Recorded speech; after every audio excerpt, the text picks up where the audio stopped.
Hello and welcome to the Offside Line Pod with David Barnes and me, Pete Burns.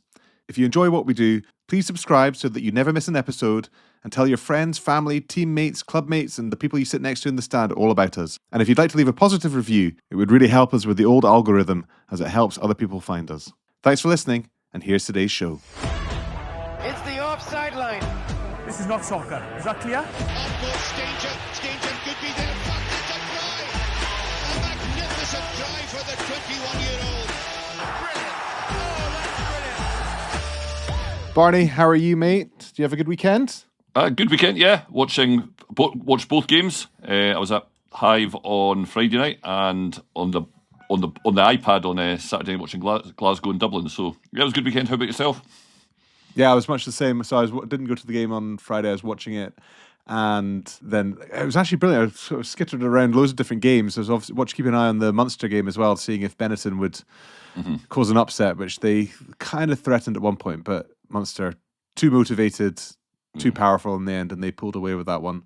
And then watched the Glasgow Leinster game Saturday night. Flicked around a bit of French rugby as well on Premier Sports. So yeah, it was great. I loved it. I watched the Bath game as well, which was very good. You know, I'm kind of watching all these games through slitted fingers at the moment because you're just hoping that nobody Gets hurt. And there was one clear out on Finn where the Leicester player, I can't remember who it was. It might have even been Cam Henderson. Just absolutely melted him around the knees, and he kind of flew backward, like his ankles flew backwards to jump out of the way slightly, and I just thought, oh my god, that would, that looks like a career ender almost. So it's very relieved to see them all come through that, and from the Glasgow game Saturday night, seeing Sione come through that first half, even after he got absolutely poleaxed by Jordy Barrett, it was just another week through. Everyone's still looking fine just now. So but yeah, so like Friday night, should we start there because that Edinburgh game at one point threatened to be a classic Edinburgh as Ulster came back into the game at 12-0. Was it 12-0, wasn't it? It's a good, yeah. Yeah, when Darcy was in the bin and went to 12-0, and then they just kept the momentum up. They've had this kind of new Edinburgh, put the foot in the throat. Darcy got a hat trick. It was superb. Suddenly seeing Magnus Bradbury back to his best, getting a double. Ewan Ashman was frighteningly good in the loose. You have to qualify it. You're not allowed to talk about Ewan Ashman at the moment without saying there's a few. Well, he was not perfect from the sidelines, was he? So no. But yeah, he's just so good around the pitch. Yeah. In fact, he's actually getting better and better, I think, in that. Yeah. In the way he's playing right now. Yeah. So I don't know what we do about his line out then. I don't know. Mm-hmm. I just worry these things become the narrative, don't they? They become, the more it becomes a point that we all talk about and that he worries about and everything, it's self-perpetuating. So I'm not sure, but yeah, I mean, everything else is just, excellent. So yeah, he's playing really well.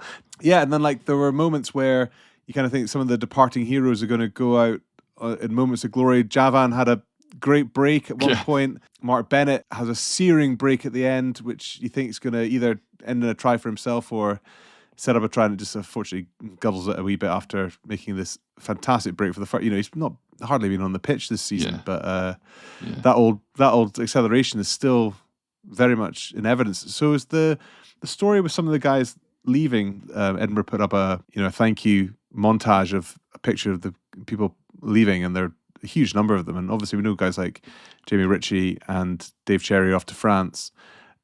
Is there much news about where other guys are going? No, they've not said. I mean, there's quite a few. I mean, they kind of the ones that have been decided.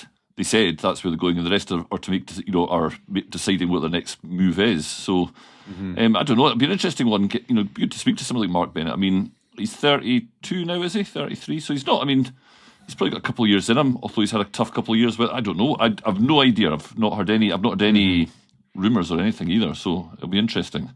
I mean, I just wonder, where does he go? Matt Scott's definitely retiring. That was announced. Yeah. It's Mark Bennett. Two young guys, Nathan Sweeney and Jack Hawking. I could put this hardly any game time until those guys, Yeah. So the update from the pod is we don't know. So okay, good. Breaking news. Keeping our listeners informed. Breaking news. We don't know what's going on. Yeah. Great. But the crucial part of that whole game was that they got the job done. They got the bonus point. They did everything they could. A resounding 30-point margin to win 47-17. And then other results went their way. So they ended up 7th in the table, through to the Champions Cup next year, into the playoffs, and they get rewarded with a trip to Pretoria. But any of those, if you're coming outside the top 4, any of those trips are grim. And, those teams in the top four for a reason. So, yeah. I mean, they'd have wanted Glasgow for 2 reasons. In that, I think they probably see Glasgow as slightly vulnerable at the moment, although they were improved on Saturday. We'll get to that. And it's 50 minutes along the M8 as opposed to either going to Dublin with all that entails, or over to South Africa. But yeah, I think they'll fancy their chances. It's a shot to nothing. I think they will. I think they will down there. Yeah, really do. Yeah, and they've just got, obviously had a tough time down there at the start of the season, but they've just got this kind of bit between their teeth at the moment, and they'll go down scrapping. I wouldn't be betting my mortgage on them making it through, but it's just amazing, like the kind of difference in 2 months, maybe just over 2 months. Yeah. They had a bit of an upsurge, and you thought, well, this is classic Edinburgh, isn't it? They'll look, they've cocked up, so they'll look good for a couple of days, and for a couple of weeks, and then they've sustained it. And there just seems to be, I don't know if you see it on the telly, but the work rate is huge at the moment. There just seem to be really, really, like, this kind of almost. Like nobody wants to be the last guy off the deck, the last guy back into the line, and they're just charging around. I'm probably been quite hard on Yavin Sebastian, but I watched him for about 5 minutes on Friday night, and you think there's a guy that's, he's probably playing for a contract somewhere, but he's a guy that's probably got a reputation as pretty solid scrummager, a guy that got in because he could hold up the scrum, but not the most dynamic or big hitters in the park. And it was the same against Bath. I thought he worked bloody hard, back up off the deck, racing to where he had to be. And so there's just definitely something clicked there that the players just seem to be wanting, pushing each other. Nobody wants to be the guy that's holding it back. So I think it'll be really interesting over there on a week. I was about to say next weekend, but it's the weekend after that, so the Friday. Yeah. And talk about scrapping and putting in a decent performance. I have to say that Glasgow result on Saturday was as a performance was way better than I was expecting, and as a result, much closer. And albeit they, ultimately come away with nothing, but to lose 13-5 with a really young pack that they had, and you had Sione out there again. He was brilliant to see him out there and come through that game, but he only played a half, and I thought they did well. Hugh Jones was good. Thought the young guys like Seb Stephen and Mackenzie Duncan were brilliant. I thought Finn Richardson stood up really well. He put an absolutely brilliant hit in on Geordie Barrett right on the line. Yeah, absolutely. And, so that is exactly, it was a loss, but that is exactly what they needed compared to the last couple of weeks to go into the quarterfinals in 2 weeks' time. And if they're looking at it, they're going to have to go back to Dublin and play at that same stadium in the final if they want to win back-to-back titles. Yeah. That's the most likely scenario. And they know that they can go and do that. So it's not the semi-final that they end up in Dublin. Oh, you're right, actually. Yeah. They will go to the semi-final. Yeah. You're right. So they've managed to banish the memories of that Champions Cup game and know that they can go in and put a much, they can compete with Leinster. If they'd been routed again, that's a serious hurdle to overcome the next time they go there if they make it to the semi-final. Yeah, and you got to think with this, the way they're playing now, you've got to fancy them against the Stormers at home. Yeah, I think so. And they're expecting quite a few of the guys back. Sione will be another week on. He lasted a half. Franco said afterwards that he was going to give him 45 to 50 minutes, but he was a wee bit stiff at half time. I think Franco looked at him getting absolutely clobbered by Geordie Barrett, as you mentioned, and thought we don't need another 5 minutes out of Sione, which is quite right. But he'll be another week down. Franco kind of listed the guys expecting back. Rory Sutherland back. Sam Talakai has been back in Australia for his dad's funeral. He's back, and they speak quite highly of his influence on the young guys and in the set piece. And that was an area they struggled early on. Although, as you say, Finn Richardson didn't do his reputation any harm. Certainly in the loose. Max Williamson could have played on Saturday, but there weren't any rush to do it. Scott Cummings will probably come back into the team. So, and in the back row, they're not getting the Ferguson brothers back, but I think Sione Vilanu was another one that they just were wrapping cotton wool, but he's back. Jack Mann's back. So there's a bit of punch to come in there. And Jack Dempsey back running, I was hearing. Yeah, so he's back running. I was quite annoyed because, I was annoyed at myself because Franco kind of listed the guys coming back and he said Jack Mann twice. It was only when else back on the tape and he didn't mention Jack Dempsey. So he's obviously maybe meant... I tried to check with Craig Wright, the media manager, and he wasn't really sure. And, it was, in fairness, it was for the follow-up stuff on Sunday at 6:00, and I don't think he was desperate to phone Franco for clarification. So I don't know, but he's certainly back running, so he'd be in the frame. It's whether you do. I mean, he's been out for a long time with a hamstring. So, and what does running mean? I don't know. He's obviously closer than he was, but if you've got Jack Mann coming back in, you've got Sione Vilanu coming in. You're bringing a bit of punch back into your back row anyway. Would you be rushing with Rory Darge? Would you be rushing to bring Jack Dempsey, who's not played since the Six Nations, in? I'm not sure that they necessarily would. As good a player as he is, I'm sure, all things being equal and everyone being fit, then he is in the team. They don't need to rush him back, but at the same time, they probably, at some point they want to reintroduce him on the bench and get him out there for this finals push because you need everybody. Yeah, absolutely. Henko's not played for 6 weeks, but they need him back in. Yeah, because they've managed. So Henko's they've managed to fiddle the fixtures a bit, haven't they? Yeah.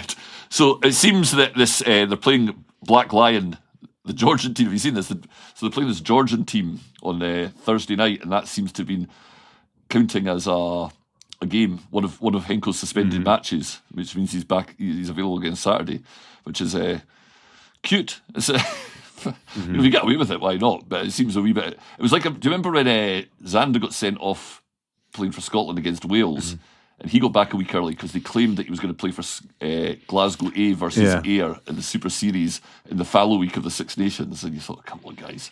I think for those ones, Gary Ringrose had it in the Six Nations, and Owen Farrell's done that before, where they've counted like a Saracens game or a Leinster game, either right in the middle of the Six Nations or on the eve of the Six Nations. You're like, there's absolutely no chance. But the disciplinary committee should be saying, there's not a record anywhere that you, in past tournaments, that you'd ever play these guys in a club game anywhere near these fixtures. So you're not getting away with that.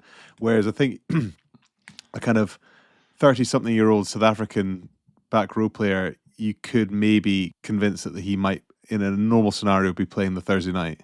Yeah. With the other fit people available, that was listed. So I don't think that's quite as nefarious as some of the other ones, but at the same time, you kind of think maybe the disciplinary commission should also just say, sling your hook. Yeah. I just think it's gone on. I mean, as you say, it's happened so many times, and I mean, these guys are like eminent lawyers that run this. I don't understand how they can't get the kind of wording sorted out that because. I mean, for a point, a meaningful match. For went back and forward. Sometimes it'd be banned for so many games. Sometimes it'd be banned for so many weeks. And surely if there's just there's the guidelines, and they just kind of sit down and say, how do we do this so there's not this confusion? There's not people playing fast ones. If you ban them for 6 weeks, so you make it a weekly, a certain number of weeks, then it's clear cut, and you can kind of increase or decrease the number of weeks, by looking at the fixtures and thinking that's about right. But it saves all this nonsense like, they were going to play a Monday night game for, old Pisporians against... Like concussion, if you, in the old ways, you had to sit out for 3 weeks or whatever. It wasn't 3 fixtures. It was an actual time period that you're out of the game, and that would clarify that situation, as you say. Yeah. But as the Offside Line, our podcast, we're kind of Scottish orientated, so we're probably not complaining too much about Henko being available if required. No, very valuable man to have in and around this game, especially the Stormers game. I'm sure he'll be very fired up to play his compatriots. Yeah, absolutely. But yeah, so I think they're just, that was a good recovery game, and they didn't get the win, which they really threatened. And with as we say, with a very young, especially very young forward pack. So I think the rumours of their demise. Yeah, and fair play to Franco, because that was a punchy team selection. Seb Stephen, I think Seb Stephen was only called up quite late on, but they could have started with Gregor Hiddleston, who isn't massively experienced, but certainly more experienced. But he backed the guy. He's spoken quite highly. And Edinburgh's guy, he is indeed. You're absolutely right. Yeah. Well, Aberdonian originally, but Franco's spoken really highly of him since they got him into train at the start of the season. Watched him doing the Six Nations, so he's backed the guy. And it must have been tempting not just to go damage limitation, tell Gregor Hiddleston, Seb's on the bench, but we need you to go 80 minutes. Scott Cummings, you're starting in the back row. Mackenzie Duncan's on the bench, but we'll only use him when we need to, which is what they've done in the past. He's been on the bench 3 times. He'd been on the bench 3 times before that, and he'd only got 16 minutes against the Dragons. Yeah, not played 2 of the home matches. Yeah, yeah. So it was a punchy selection by Franco. In fairness, who, I mean, I don't think he was under pressure for his job, but I think he was under pressure in terms of Glasgow had kind of sustained period like that under his tenure. So good on Franco for having the courage of his convictions, and it paid off. It really did. Yeah. So those games are going to be in 2 weeks' time. And yeah, I mean, that's I think Edinburgh obviously got a much harder task ahead of them, but certainly not writing them off at this stage. No. And Glasgow, I think they've got a very, very, very, very strong chance of going through to the semis. Yeah, I think and as long as they can keep everyone fit, no injuries, no suspensions, then they will feel pretty good about going to Leinster after last week rather than a month ago. They'll feel better about going to Leinster. I mean, I still think. Mm-hmm. Oh, you're not asking to go there, but but that's the way they've done it to themselves over the last few weeks with the results they've put in. So and they've given themselves something. They've given themselves something to kind of build confidence from going to Leinster. But I mean, I do think it was a strong Leinster side, but there was a few guys rested, and Leinster, with the best will in the world, they'll come out fired. They'll be far more fired up in 2 weeks' time than they were for that game there, and there'll be the intensity will be up a level. So I mean, it's that Leinster team they played on Saturday isn't going to be the Leinster team they face in 2 weeks' time if they make it that far. Oh no, absolutely. I mean, there was mixing up of their starting 15 there for sure. Yeah, Jamison Gibson Park coming back in, all these guys, but yeah. So this weekend's fixtures, it's the European finals. So we've got the Challenge Cup on Friday night, Bath Leon, with some interest. A lot of Scottish guys there in the Bath ranks to keep an eye on. Hopefully they come through. Finn gets a trophy with Cam Redpath and all the boys, and Josh Bayliss gets a run out, and they do the job, and no injuries. And then on Saturday we've got Bordeaux Northampton with again Scottish interest. Hopefully Johnny Gray was playing for Bordeaux at the weekend, and it'll be interesting to see if he makes it into the starting 15 for Saturday. And then we've got Rory Hutchison and on all the other Scottish qualified players who are playing for England, but there's Scottish interest there, Scottish blood on the park. So it'll be really interesting to see how those ones go. And we've also got domestically the Melrose Sevens next weekend. Yeah. So if the weather plays ball as it has been the last couple of weeks, then that'll be another magnificent day out down at the Greenyards. Yeah, I'll be down. I'm going down to do that. I'll be covering that.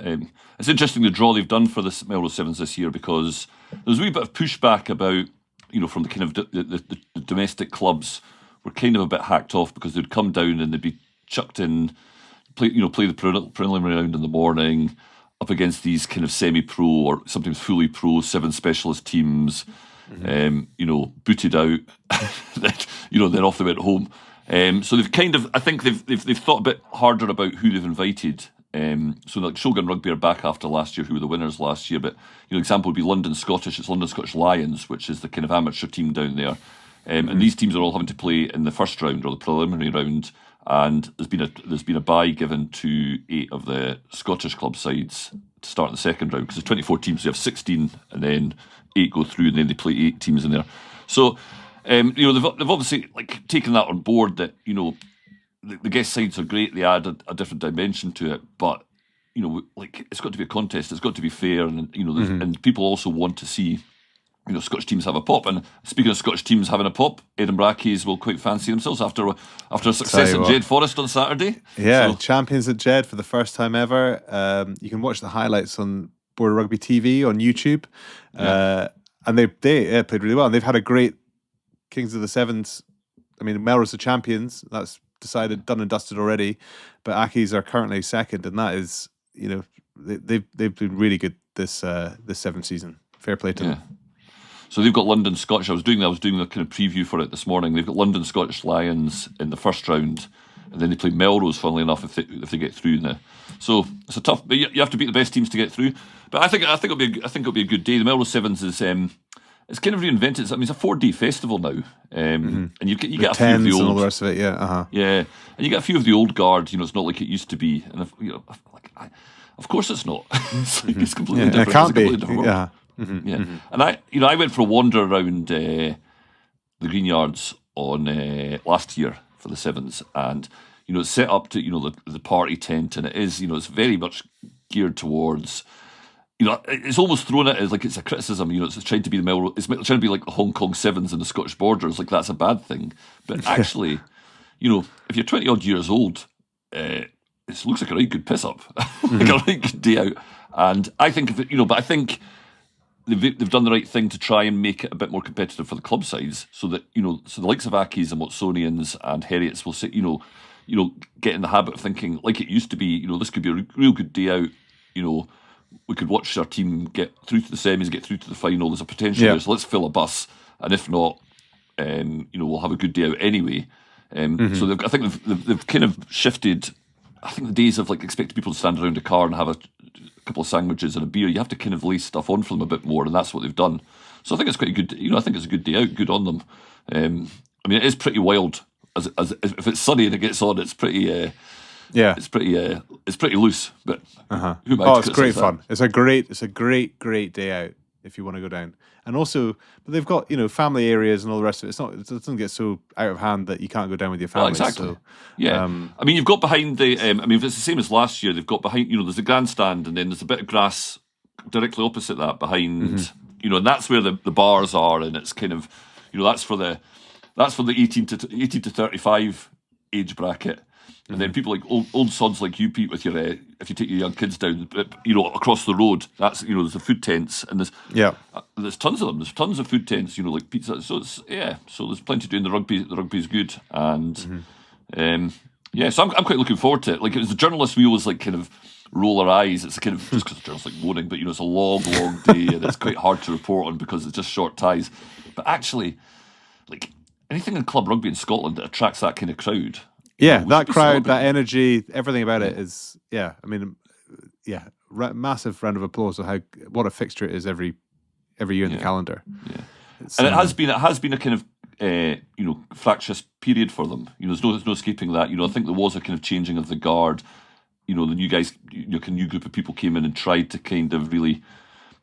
I think they did try and, the model was trying to be a bit more like the Hong Kong Sevens as opposed to the traditional Sevens, and I think a few people inside and outside Melrose, weren't comfortable with that or didn't really see it. But, I think you have to adapt or die, and so we'll see how it goes. And as a little further preview for the Sevens, you had a chat with Malcolm Changling of Melrose and our old pod pal Jamie Lindsay from Brydalbion, and here that is now.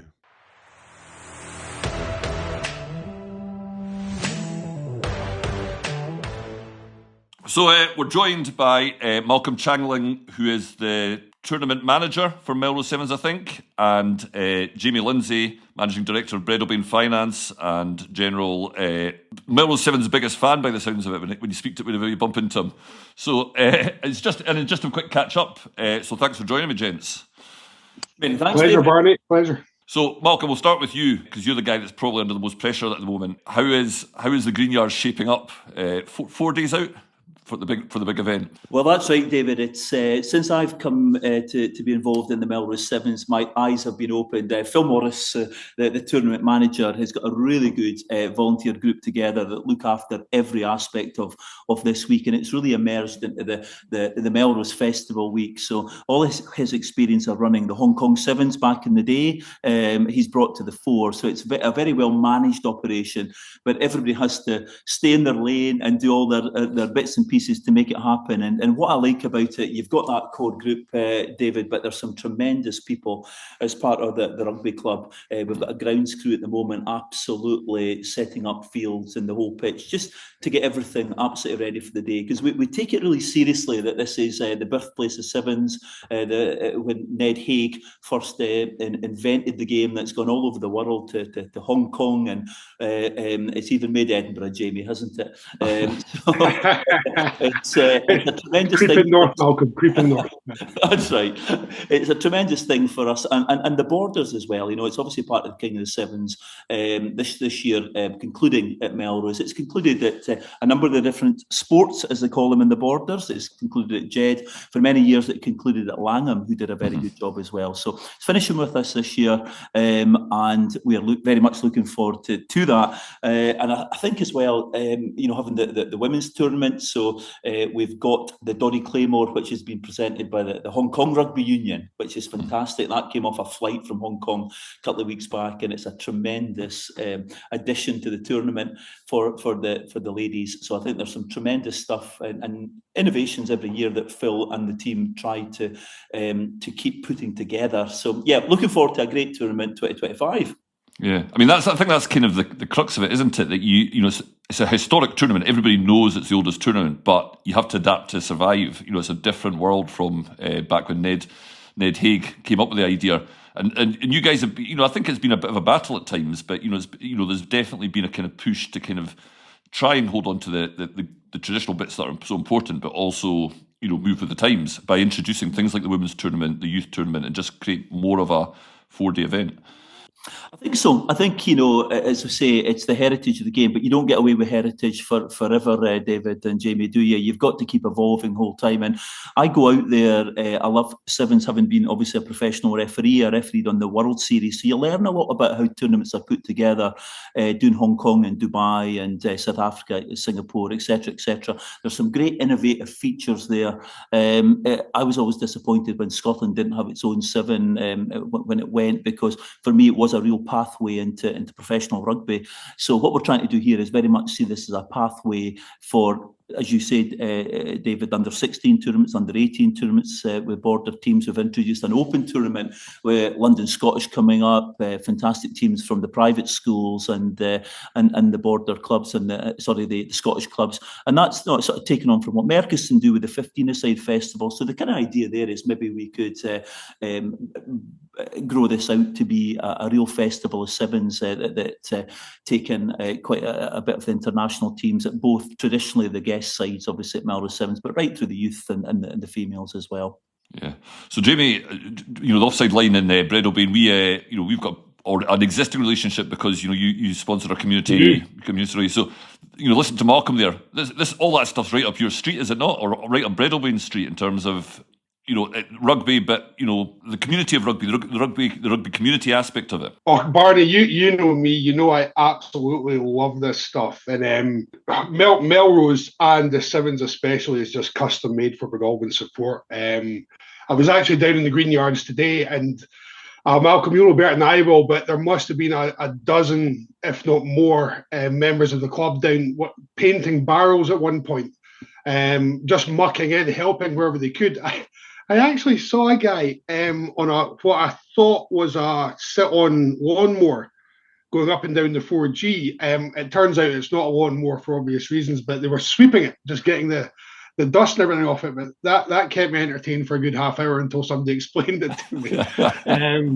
But again, we've done all the community stuff with the Offside Line, Barney. We have got relationships with many other clubs, but there is something special at Melrose from the community aspect, and there's something very, very special in Sevens Week where just watching that town, the wider community, and again, we're not talking about the men's 15 here, we're talking about the kids, the wives, the whole community just come together and make for an outstanding performance. The only thing we can't control about Saturday is the weather, but I had a wee look earlier and I think we're going to get away with it. Don't mention the rain. Whatever you do, Jamie. Don't mention the war. So we should point out, so Breadalbane you're quite heavily embedded into it, aren't you? Because you're sponsoring the Breadalbane Storm, or there's a Breadalbane Storm team that's competing in the men's tournament.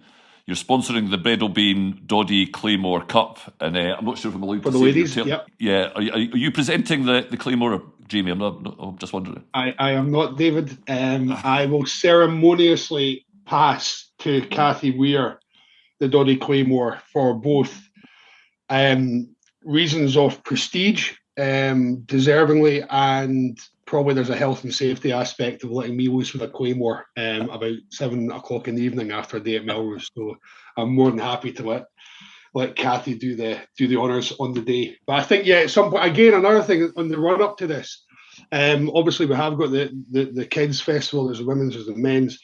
Malcolm, you'll correct me if I'm wrong. I think there's events on Thursday night, Friday night running up as well, where there's the Women in Sport dinner, there's the Hall of Fame dinner. And again, just the workload going into one of these events is incredible. But to do all 3 in the run up to the week just takes a massive amount of manpower. But again, we're seeing the community come in and pull together and get it done, no matter what. And Jamie, I'll pick up on that point. Absolutely, the women in sport is a huge thing for us. So it's not just about rugby. I mean, they celebrate last year. Some of the key winners were boxing, taekwondo, aerobics, etc. 101 different sports, and it was a tremendous occasion. There was people there from Eyemouth in the east all the way across to Newcastle and just all over the borders, and it was just tremendous. And that was about 300 people there, and it was just a tremendous night. So, and then obviously we have the Hall of Fame, and we've worked for years actually, gents, to try and get Sir Gordon Titchens there. Obviously one of the guys that massively has put sevens on the map, so he is here, he's in Melrose. I first met him many years ago on the World Series circuit, but he brought Bay of Plenty here in 1983, and he won the tournament as a great unknown, and there he was. They then took him on for the All Blacks, and he had the All Blacks sevens for about 20 years. He won all these Commonwealth titles, World Series titles, Olympic Games, and he really developed the game of sevens, him and a few key others round about the England setup, the French setup, etc. But he is Mr. World Sevens, so really excited. Scotty White have just come up the stairs and he said, is he here, is he here? He is so excited. So even somebody like a professional rugby player of old that's captained the Scotland Seven, it really wants to see Sir Gordon Titchens here. So he's inducted into the Melrose Hall of Fame, and obviously we've got the World Hall of Fame, so we took that kind of idea from that. Goes back to the point we're sort of saying we're evolving, we're trying things. Some things don't work, and Barney, you said, sometimes you get criticism and so on. Of course you do, but you've got to try things to evolve, and the template will keep moving forward. In 2 years' time, it's 150 years since the tournament was first put together by Ned Haig, obviously. So again, there's a heritage committee already looking at that and what can we do a wee bit different. I'd love to have French barbarians here again. I'd love to have the Irish wolfhounds, some of the traditional names that we've had over the years for the Melrose Seven. So these are the sort of sneak preview plans that we're trying to put together. There's like a sponsorship pitch there, Malcolm. Only $1 million, Jamie. We'll start off at $1 million. There's a point, if you don't mind, that Malcolm just made, and that does circle a little bit shamelessly back to the Breadalbane Storm team that they're in. The Storm are an invitational side. They're not professional, but they're what I would call high performing or elite. But what's actually attracted me to those guys and the partnering we're doing with them is what they're doing beyond the game. And it comes back to just how we evolve it a little bit without compromising the heritage of the competition. And they've got guys like, there's a lad that's involved in the Storm called Max Brown. And this guy's, I can't speak for you, Malcolm, but Barney and I think I would say social media is not high on our list of things that we're prominent on. This guy has got hundreds of thousands of followers. He puts out some amazing rugby content that maybe doesn't appeal to you or I, but actually to the next generation coming through, they really engage with this sort of stuff. And to have guys of that profile at the Sevens who will now open this up to an unlimited global market, I think is really exciting. So it's where we open the door to allow that stuff into the game without compromising the heritage and the values that make it the game we all love. And I think there's a nice balance there with these guys. Yeah, so there's plenty coming over the horizon in 2 years' time. But first things first, I suppose, and it's from your point of view, Malcolm, getting through this weekend, you'll have earned a long drink on Sunday night, and and Jamie and I was going to ask Jamie, is this Breadalbane Storm team? Are you in it to win it? Do you think this side's going to take the Green Yards by storm? Well, I don't want to diminish any of the other many rugby partnerships that we have on the day, but I am quite fond of the idea that Breadalbane Storm win it. I did suggest that contractually, if the Storm make the final and we're more than 3 scores up with 30 seconds to go, I can pull the boots on and run on. Try a drop goal from halfway line, just to pick up the winners' medal. They haven't bitten on that quite yet, but I'll keep working on it. I actually, I've been having a right good look at the teams. I hear Monaco are turning up pretty loaded, which is quite exciting. Don't overlook Melrose, King of the Sevens, and obviously they've got Whitey coaching them, who I think Malcolm Yona, was he the last Melrose player to pick up the trophy?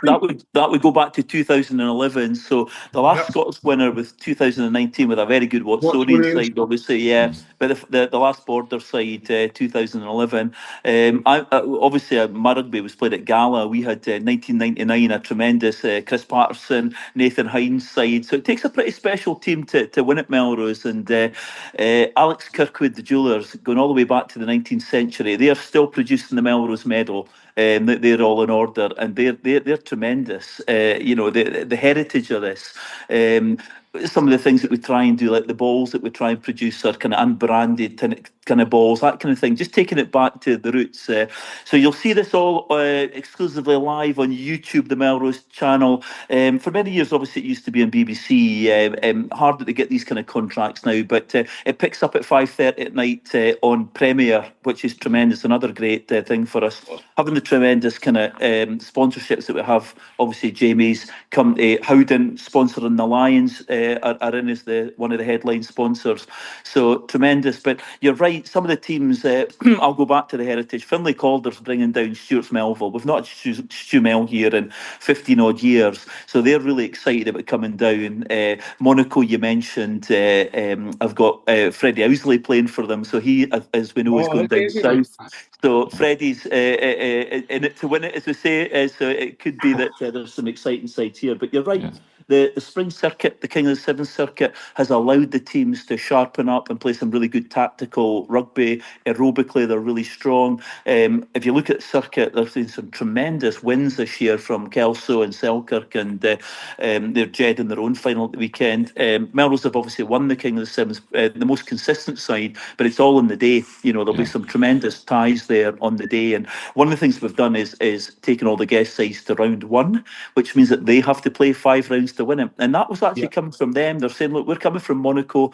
Matu came in from Waikato yesterday. So all the Waikatonians, I think I've just made up that word, but they're in. And they've come, there's some well-built boys there.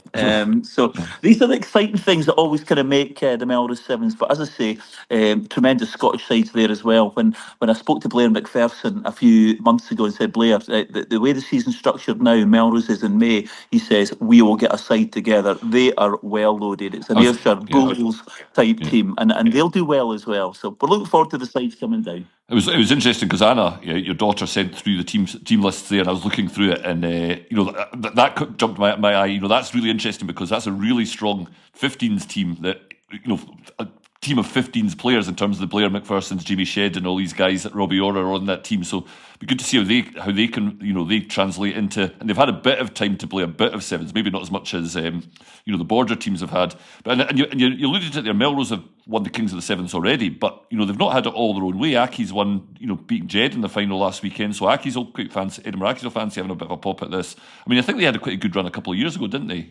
Through to the quarters or semis, I think. Yeah, so they've always done well at Melrose. That's right. Yeah, so it's quite interesting. And then the Edinburgh Academy team, there's a lot of good young guys in there, and they've not discovered alcohol and cigarettes and partying yet. So, well, maybe they have. They're 21 years old and Scottish. So. Yeah, there's some exciting combinations there. Nair Moncrief, obviously, is a Gala lad, and his father, Mark Moncrief, played for Melrose for many years, played for Gala for many years. He was a whiz at the Sevens and played for Scottish Sevens, and obviously played in World Cups for Scotland. So there's some great connections. I always love that when the sons start coming through and start playing. And there's some famous names there. There's Townsends floating about and Moncriefs, etc. Some famous border names. So great heritage connections. Yeah, absolutely. We've got a really exciting prospect in the Storm. He's a wee bit east of Walkerburn, Nico Matawala. I think he might have an impact on the day, but I'm really excited to see how he goes. I don't know about an emerging talent, but certainly a talent on the Sevens pitch nonetheless. But there's just so many exciting players coming along. It's going to be great. Can't wait. Yeah, magic. Cannot wait. So I won't keep you guys. You're both busy men, but just quickly. It'll be on the website, but you can go to the Melrose website. In terms of tickets, are still available, aren't they, Malcolm? Can you pay on the day, or yeah, you can pay on the day? Pay on the day. So we're at 5,000 pre-sales for all the different events. So there's 5,000 already. That probably means there'll be a crowd of about 8,000, 9,000. So pay on the gate if you want to, or just go to the website for all the different events. There's still a few tickets left in some of the hospitality areas. So go for it. I know this is the face of Scottish rugby. This is the end of the season for Scottish rugby. The fancy dress is going to be tremendous as well. Some of the people in the outfits, what they're saying they're bringing, whatever. I would pay my ticket money alone just to see Billy Calder in his lederhosen or whatever he comes in.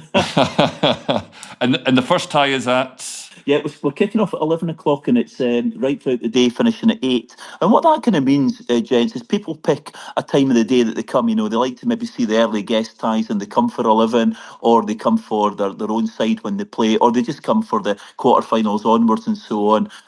So because it is a long day, obviously, at the Sevens, but there's something for everybody. So hopefully people can buy into that and enjoy the part of the day that they enjoy. Yeah, and Jamie, you'll be...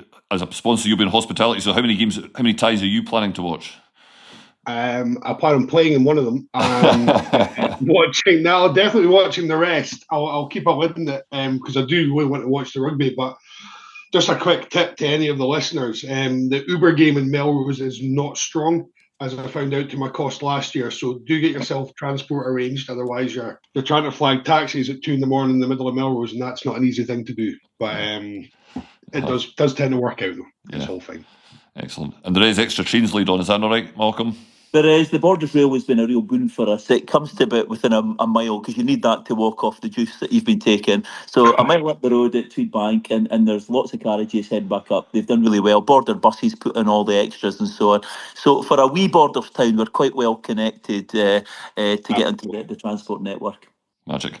Listen, gents, thank you very much for your time. I think we managed without Pete Burns, the technical wizard of the pod. No hassle. I mean, I'll be moving on from Pete soon. Now that I've managed to do a Zoom.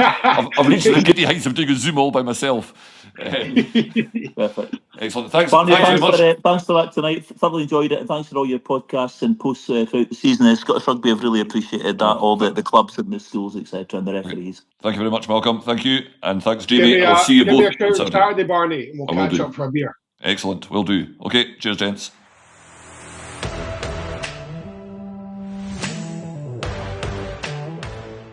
So that's all the positive stuff for the weekend. Very, very quickly, give me your predictions for the European ties, and then we'll go on to our final section. Bath have got to win, haven't they?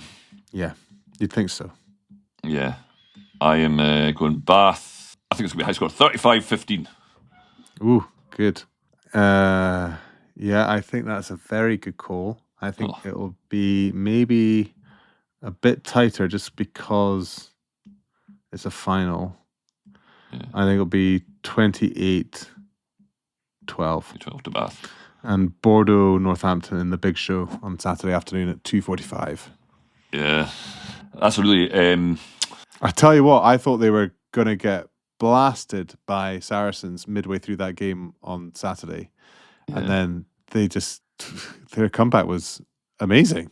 Yeah. Northampton. There was a bit of a dubious forward pass and build up to the winning try, but it was Yes, a hell of a comeback from them. Yeah. They seem to have a bit between their teeth.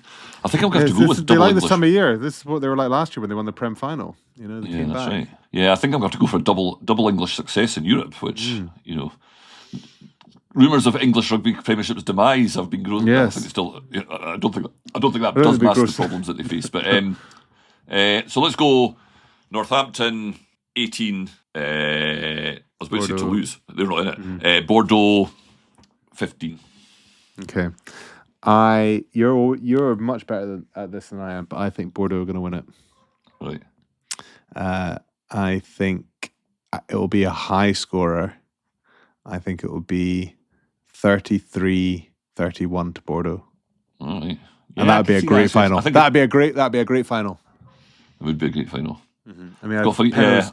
I'm not sure the Bordeaux win it, but I think I'm regretting my low scoring prediction. Northampton are maybe struggling a bit back three injury wise. I think Tommy Freeman's the only regular starter who's fit. Is he? Right.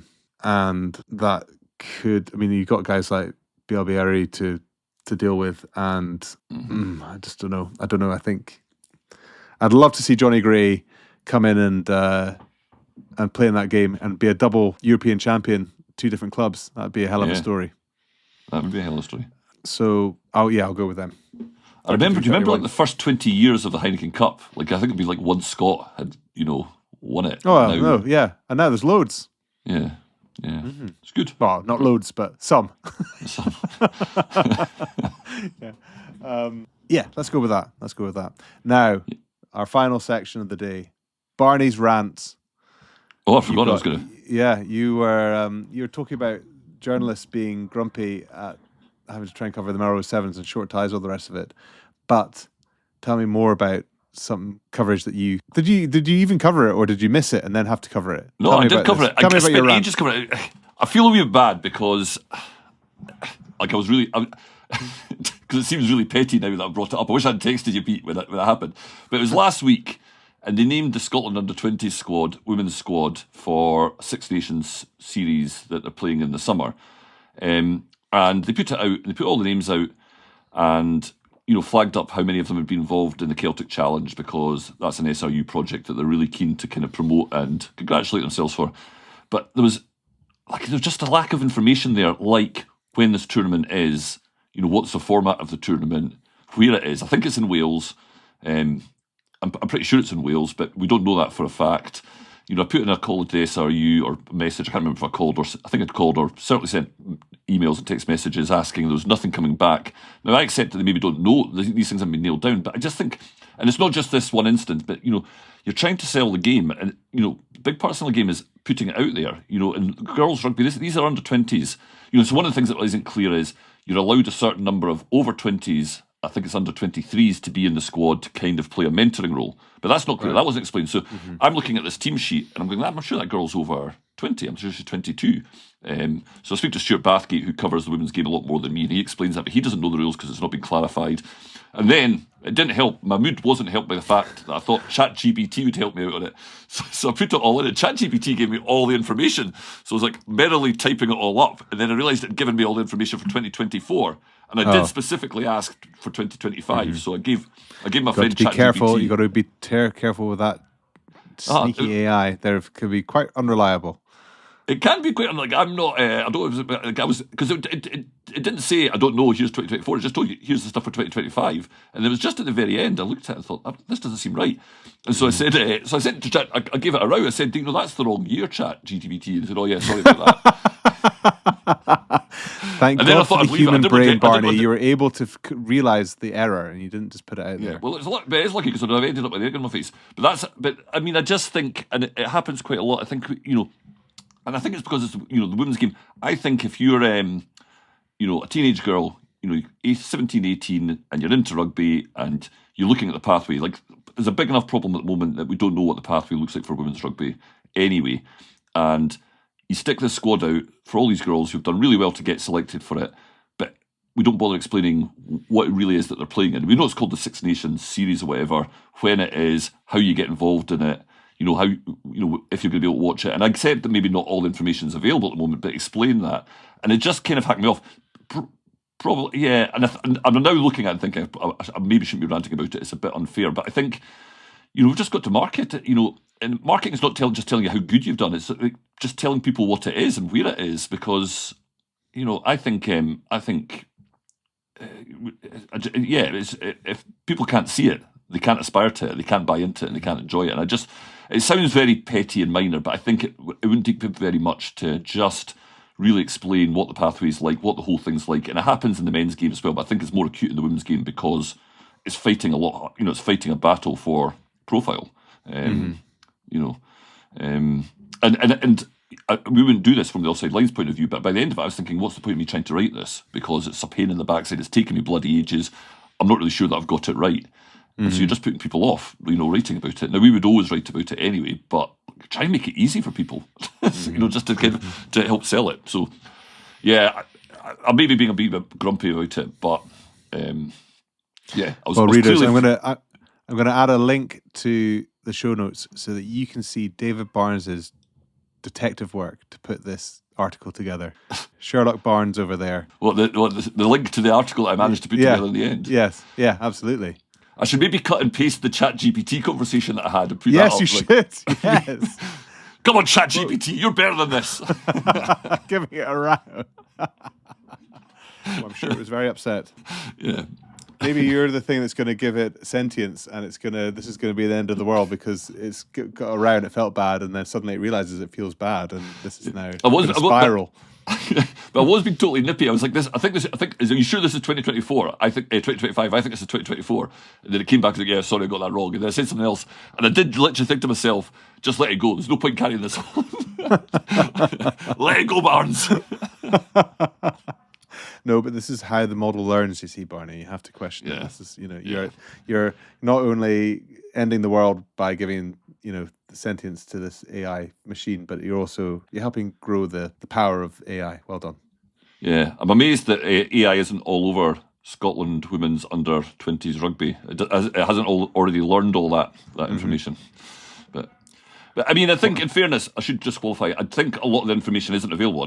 Which is another problem. I mean, Six Nations should pull their finger out and at least be able to say this is when it's happening and where it's happening. But let's say that. I just think we need to kind of, it's hard enough to kind of, like if you're going to promote it, just do better. Right, good. On that happy note, listeners will be in your ears this time next week. Please like and subscribe and check out our social media channels on Instagram and X and now on YouTube. And we'll speak to you next week. Cheers, Barney. Cheers, Pete. It's the offside line. This is not soccer. Is that clear? Danger could be there. Fuck, it's a try. A magnificent try for the 21-year-old. Brilliant.